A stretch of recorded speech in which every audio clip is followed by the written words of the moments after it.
the production level, the output, I guess I should say, kind of, you know, growing, whatnot, because, you know, I'm busy doing like 4 to 5 projects at one time, all the time, you know, because I like to produce more than just jacking stuff. So, and they just all tend to fall, you know, they all have to come out at some point, and it just seems like there's enough happening to where it's like almost every week or 2 weeks or something's coming out, a remix or original project. But yeah, I'm just grinding, man, like usual, always. Nothing really has changed in that, you know, area.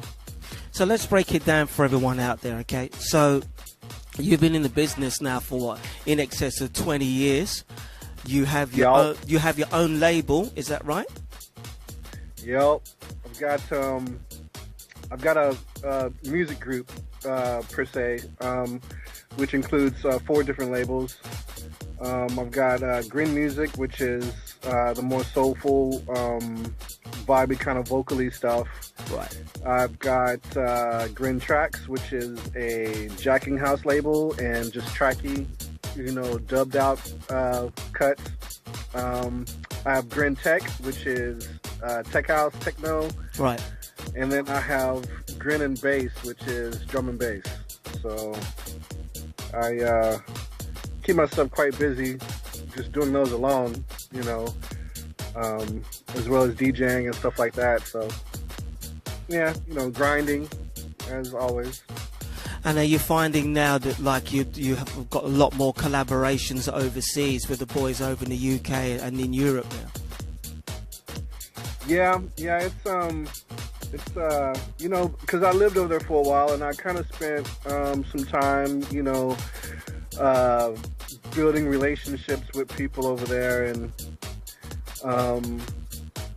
it's good to be able to, you know, still have those connections and release music on certain labels. Like my manager is actually based over there, but I've been kind of doing a lot of US based stuff.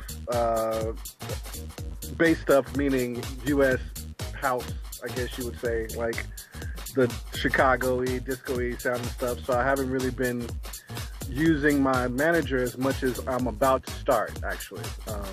We just got back in contact not too long ago, so you're about to see a lot more releases coming out on UK labels and stuff like that. Cool. More on the techie vibe. Oh, cool. Well, I mean, yeah, the fact that you've not had to, you know, do so much work over in the UK and also in Europe, is that because you see the US scene has improved dramatically over the last few years? Oh, yeah, for sure. It's one of those things where it seems now it's becoming, house is becoming more accepted here, I should say. You know, it's more a household name now.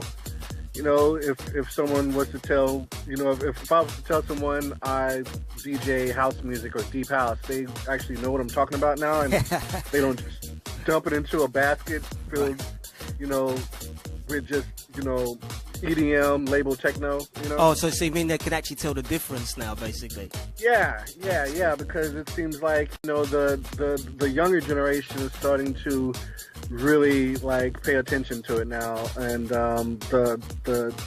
it's, to me, it's the new EDM. I hate to say that, but it's the new popular thing, you know what I mean? It's popular to say that you're deep, for instance, and, you know what I'm saying? So it's one of those things, so I don't know. I mean, so on the subject of the new gen, is it that you're seeing a resurgence of the younger generation? I mean, what are we talking about? Guys in their late teens, early 20s now think it's cool to be a house producer, or they actually are starting to get into the music, and so a new generation of clubbers are coming through. Is that what you're seeing from your end? Well, yeah, it's more like and I also, because, you know, I am kind of, you know, I'm getting older, you know, so anyone 30 and under to me is, you know, kids, basically. You know, I'm not too much older than 30, you know, I'm pushing 42 right now, but Right. but to me, like, you know, 30 is, you know, they're kids, because chances are they really haven't been in the scene, you know, for as long as I have, you know. Right. But and I guess that term kids means, you know, anyone who is fresh to the scene, anyone that's newer to the scene, you know. So I kind of have seen, you know, new faces, you know, new artists, new labels, and they all seem to be ran and by, you know, kids for the most part. Oh, new wow. to the scene. Excellent. Fresh faces, you know. So that's very, you know, inspirational for someone, you know, like me, who has been doing it for so long. I see that there's still growth and still, you know, a lot of life left in what, you know, I've seen kind of grow and because that's really important, isn't it? With that you know, resurgence of youth coming in, whether it's through production or whether it's DJing or clubs. That's another question. The clubs, how are they doing at the clubs? Are they setting up their own nights now? Yeah, you know, it's, you know, there's something going on. You know, for instance, here in Dallas, you know, there's something going on, quality stuff every weekend, you know what I mean? And there are little pockets that have underground, you know, the real underground. But then, you know, you have the clubs, and the clubs are packing it out. People are actually paying money to go see acts now, you know. Oh, wow. I think that was a big problem back, you know, a few years ago. Everybody felt entitled because we were all, you know, from the old school or whatnot. So everybody's like, you know, I shouldn't have to pay to get into these events, and if nobody's paying, then you can't really pay a headliner to come in, a DJ, so nobody's actually going out to the clubs, and that's where the whole snowball effect happens. But now people are actually paying money to go out and see these acts, and, you know, I'm not too sure how much they pay for music still, but at least they're paying to go see these DJs, and so it's, you know, and people, it's allowing the younger guys and the new kids on the block to bring in people that they enjoy, and so everyone gets to experience, you know, new, fresh sounds, you know, instead of just having the same old DJs roll through town, because people actually, you know, they're younger, and you know, there is a different sound to the younger crowd. You know, it's still house. It's more on the bassy side of things, you know what I mean? And you know, I can appreciate that because I love 808 and stuff like that. But Right. You know, it's, when I say like the scene is still growing and stuff like that, it doesn't necessarily mean that it's the same sound as it used to be. You Right. know? It is a new kind of twist on, you know, what I grew up to, but it's still growing, and people are still, you know, showing up for the shows and stuff like that. So, I mean, you've now got the younger generation coming through, they're setting up clubs and whatever else. Is it fair to say that Demarkus Lewis is like a role model for them, yeah? I could only. I thought you'd like I could that only one. wish. You know, I could only wish. And it's funny, you know. It kind of weirds me out to even think about, you know, that, because I'm not in it. I'm really not in it for me. Of course, I'm an artist, and I want people to appreciate what I do, and to you know, I feel that it's a compliment and a great honor to have, you know, certain cats that are coming out and doing their thing, you know, hit me up in private messages and be like, you know, I've been listening to your beats for a while, you know, you're yada yada yada, which is great. You know, I really appreciate that. And that is, you know, at the end of the day, my job is to help the continuation of what I feel my culture is, which Indeed. is the house. You know what I mean? So when people actually give me props and stuff like that, it's cool. You know, it used to weird me out a lot more than it does now. I really didn't know how to take compliments and stuff like that. But now, you know, now that I'm older, and I don't really get, you know, it doesn't affect me, you know, in a negative way now, to where I can at least now talk about it, you know. But yeah, you know, I look up to a lot of these younger cats, though. You know what I mean? Because it's like the same way I was when I first approached people like Kerry Chandler or whatever. You know what I mean? He's like the guy for me. You know what I mean? And and it's just being able to be friends with these people now and to actually have conversations with them and it helps anyone who is coming up and wanting to do what we do. It helps us, calm down and realize that, everybody is everybody. There's, each artist that you look up to, they are a person. They do the same thing you do every day, and it's all just a learning process. And so I look at it like that. I'd rather be a teacher than an idol, whatever. For sure. But, I mean, look that's how. Just touching on sort of the resurgence coming through. I mean, with artists like yourself in a position to put out a lot of material, you've got the younger generation have got at least a benchmark. But here's a question that I know that a lot of guys have been in the scene in excess of 10, 20 years are now facing. And which is this: what's your take on this whole vinyl resurgence? Is it a good thing? Is it? Do you think that? Well, yeah. So carry on. Well, it's I don't know. See, I have a tendency. I'm a watcher. I sit back and I just watch things happen, and I take it all in, and I. So to me, it's like. It is a good thing, because of course I love vinyl. I grew up on vinyl. I'm thankful that people are actually interested in producing vinyl, but also it's kind of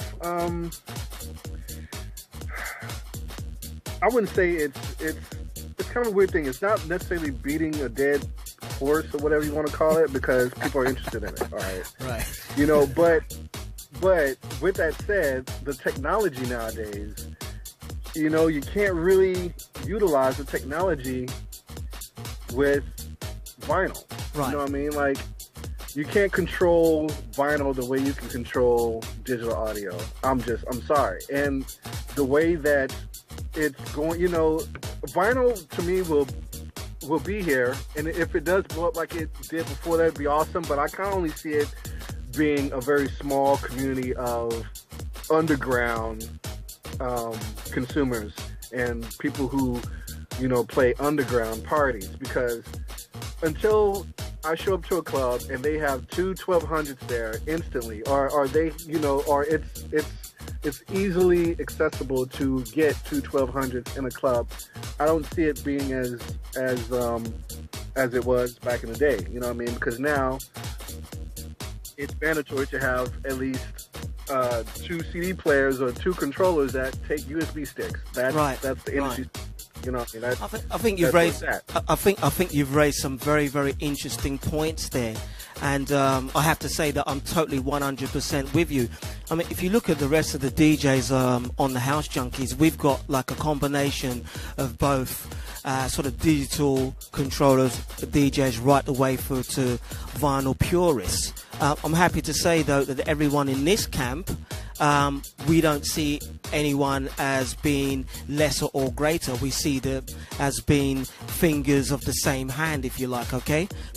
Because I think we both agree, Demarkus, okay, that whether you purchase music via vinyl or you purchase music digitally, overall you are helping the underground scene. So for me, it kind of makes no sense that you would you'd have a vinyl purist saying, "Oh, look at this guy. He's pressing a button on a controller."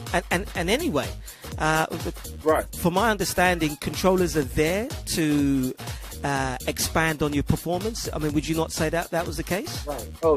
Oh yeah, 1,000%, man. I used to be that guy who was not necessarily a vinyl purist, because if I were a vinyl purist, I'd still be a vinyl purist. You just don't stop being a vinyl purist. Absolutely.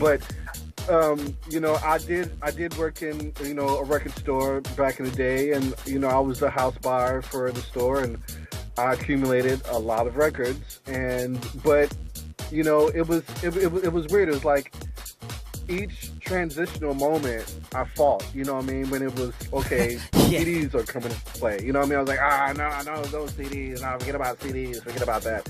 And then all of a sudden I started playing CDs. I'm like, oh, okay, well, CDs, well, the reason why even me starting to play CDs is because a lot of labels stopped pressing vinyl for their promos. Hello, right? And I wanted to play, you know, and I wanted to play the upfront stuff. So I would get all these CDs. Man, I remember going to Miami and coming home with record bags of vinyl, right? And then each year it'd be less records and more CDs, until it got to the point to where, you know, nowadays you get the MP3s before you even make it to Miami. You know what I mean? Well, Demarkus, So- check out the situation. I mean, with me over here in Australia, am I really going to expect those guys to spend $50 to send vinyl to me when Right. they can send it to you? You sent me some exclusive cuts. It took you what, Right. 5 minutes? If you were to send it to Right. me via mail and spend what, $100, come on. I'm not. We're not serving the interests of the business here, really, which is to get music out and get it out as quickly as possible. Do you know what I'm saying? Right, for sure. Yeah, definitely. It's just one of those things, you know. So I fought it, you know, up until, you know, where I am now, to where my last stand was fighting the whole sync button. You know, why people gotta click the sync button all the time? You know, all this, right? Until I actually had a chance to watch people actually utilize the sync button the way that it's there for you to utilize it for, which is to free your hands up and to free your imagination up to be able to do other things besides, you know, Bingo. chasing the BPM, right? Bingo. You still have a Bingo. program. I mean, it's a bit like you know, back in the day when the vinyl DJ first emerged and that. I mean, how many people came forward and said, "Dude, you're not really a musician. You know, you need to play instruments. You're cheating." Do you know what I'm saying? Right. You know? Right. Yeah, totally. And it's like, you know, I used to fight that, you know, until I saw, like, my boys Golf Clap, for instance. Oh yes, those guys. Yeah. You know, and they murder it, dude. They murder it. They're always doing something. It's like, you know, there's fingers always on something that are actually doing things, you know what I mean? It's not just like they're pretending to be doing, but they're actually putting on a performance. And They're creating new compositions. They're literally creating a new composition on the fly. Yeah. It's like live remixing. Mm-hmm. You know, essential. It's basically breaking the track into sections and putting this part over here when you want to, doing an effect over here to create a mood, yada yada yada. The same stuff we sit and do in the studio, they're doing it live. It's almost as if, you know, back in the day when people had studios, they would just have an MPC and a sequencer and like a 909, and they'd be doing everything live. You know what I mean? Right. Sequencing the records live. And that's basically what's happening now with these guys that use a sync button and use these controllers and whatnot. Like, I haven't gotten to that whole, you know, you actually using the sync button, because I do actually like to slide the fader up and down and stuff like that, you know, just the whole mechanics of it. But, you know, I've been doing this for like, you know, 20, whatever, some odd years. So I can beat match, you know, whatever. Right. But, it's just, you know, I opened my mind up to that, and I actually starting to appreciate, you know, the technology that people, that companies are offering, you know. So, I mean, with the whole, you know, looking at sort of revamping and remixing material, I noticed of late you've started to go back to some of your back catalogue. Earlier I played the track "Time to Go," and with a new version that featured Martha Wash. Have I got that right? Yeah. Okay, so can you tell us about that project? What's the deal there? Well, with that, that kind of actually started this whole new idea. Well, not new idea, but kind of this new project, I would say, that I'm starting to do. it's pretty much just showing, respect to, the old school. You know what I mean? Like what I consider old school. Catch the Light. The original Catch the Light it was a staple to me. It was like, Romancing, Let Me Show You Love, and all that kind of stuff. It was those records that I remember growing up and playing over and over and over and over again, as I learned how to beat match and DJ and all like that. Or started to play more, But so what I've started doing now, and with that record in particular, like it had come out previously as a remix for a song that Marissa Guzman did called Time to Go. She did the original Time to Go, right? Okay, got you. Yeah. And so she had a few remixes done. She had Black Coffee do a remix. She had me do a remix. And I think there were a couple of other, I can't remember who else did remixes, but,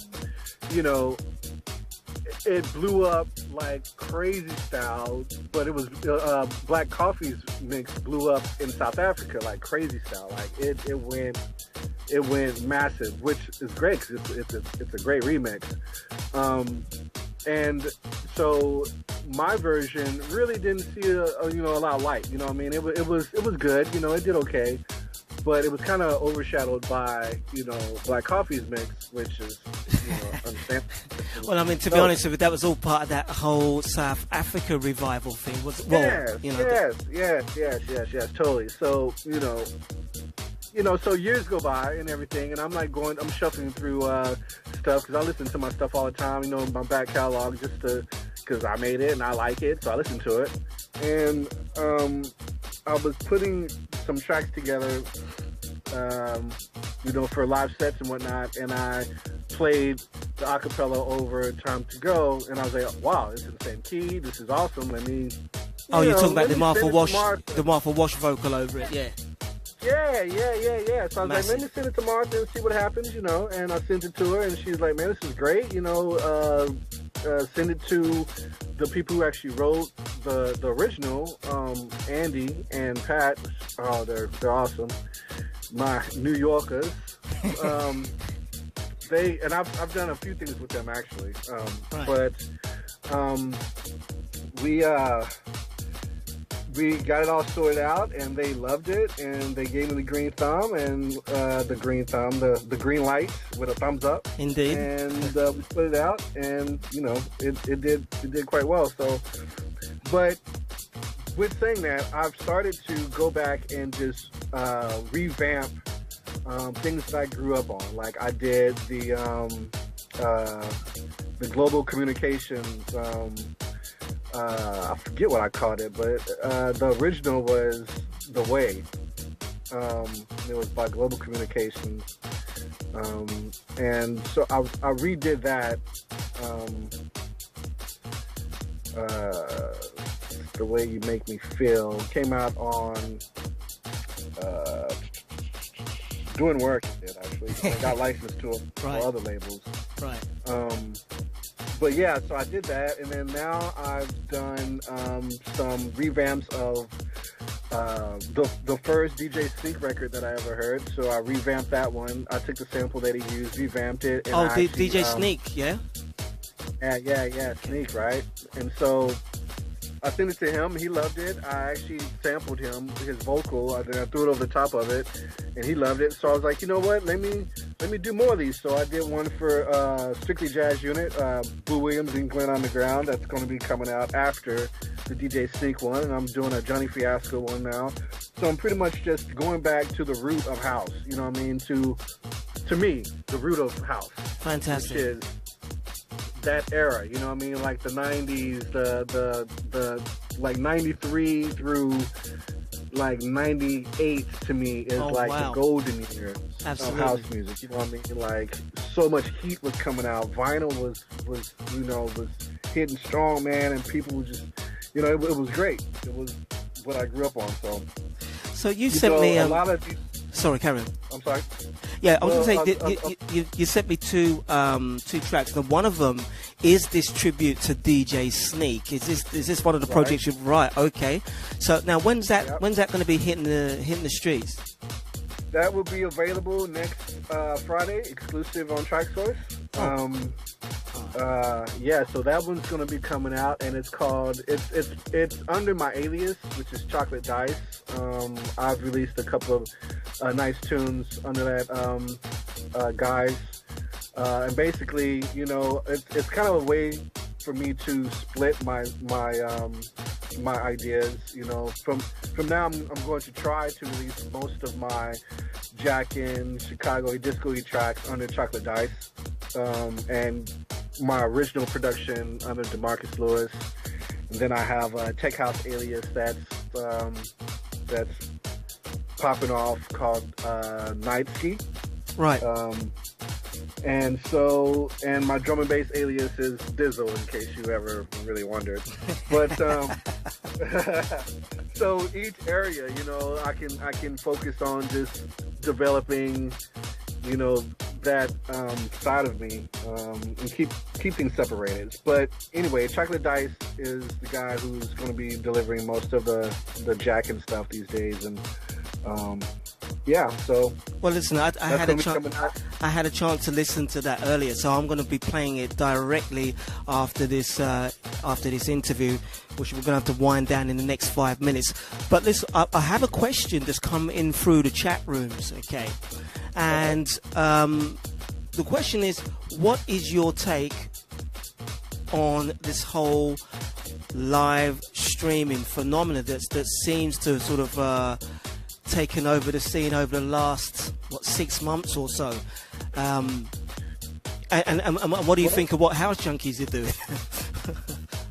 Well, I think it's great, man. You know, like everybody. Unfortunately, I'm not too sure if my camera is working. Is my camera working? No. So you're just coming out on audio at the moment, okay. Yeah. Okay. Well, see, now that changes my answer. No, I'm kidding.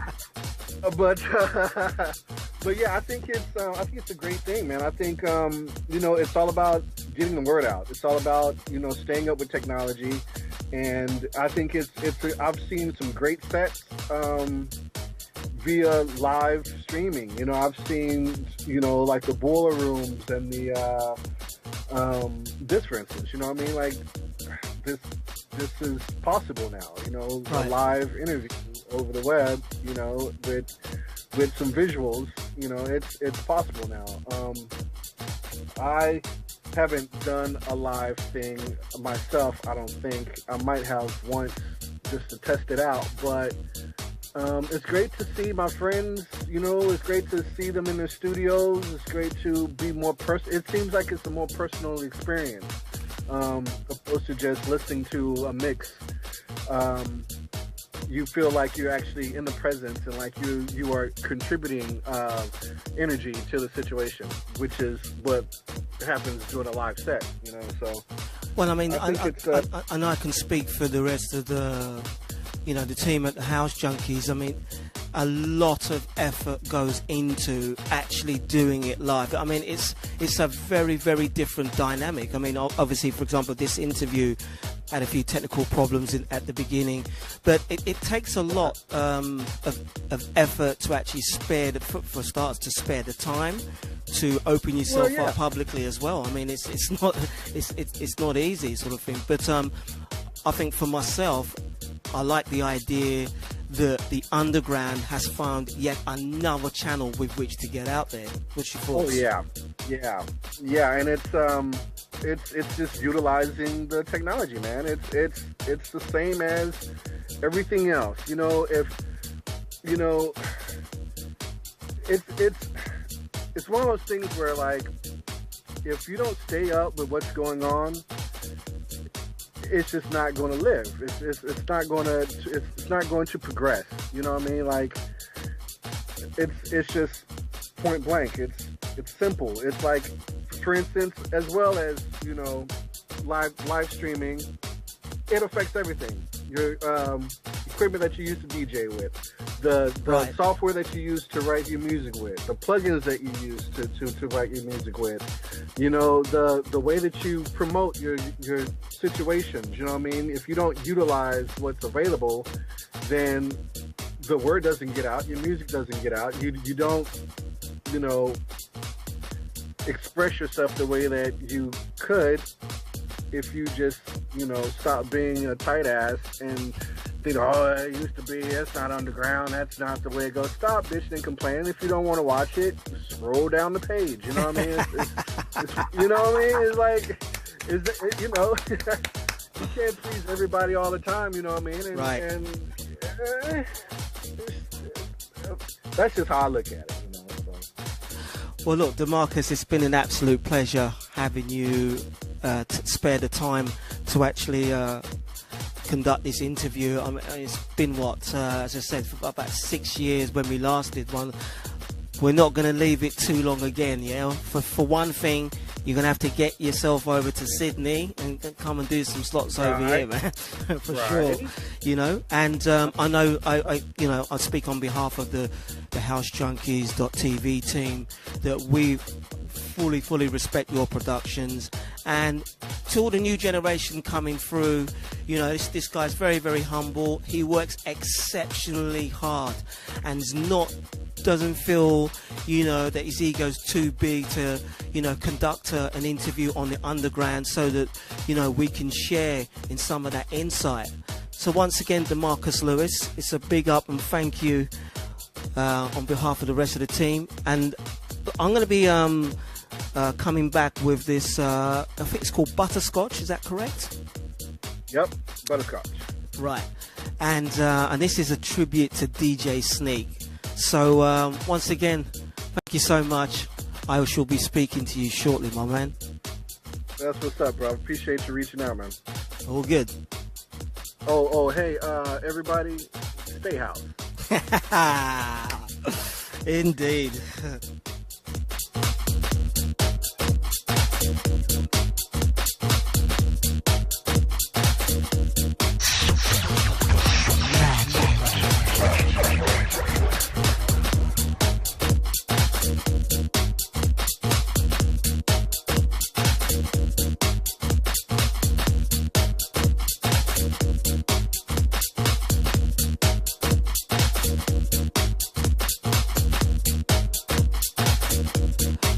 Yeah, so there you had it. That was Demarkus Lewis. I do apologise for the technical problems in the studio earlier. We managed to get it sorted out, at least for the most important part of the show, which was the actual interview. So, I've got another half hour left. I'm going to be coming back with not one but two exclusive to HouseJunkies.tv cuts of Demarkus Lewis. First one is this Butterscotch track. So stay with us, and don't forget, if you're watching the stream live, please do share it and get your friends to share it. This is the underground, people, okay? I mean, this is how this music is going to survive. I started off in the warehouses, in the UK, working through vinyl. I'm now over here in Australia trying to spread the word according to house, because like so many of our vinyl says, house is a feeling, house is a way of life. Over and out. Back with some more Demarkus Lewis.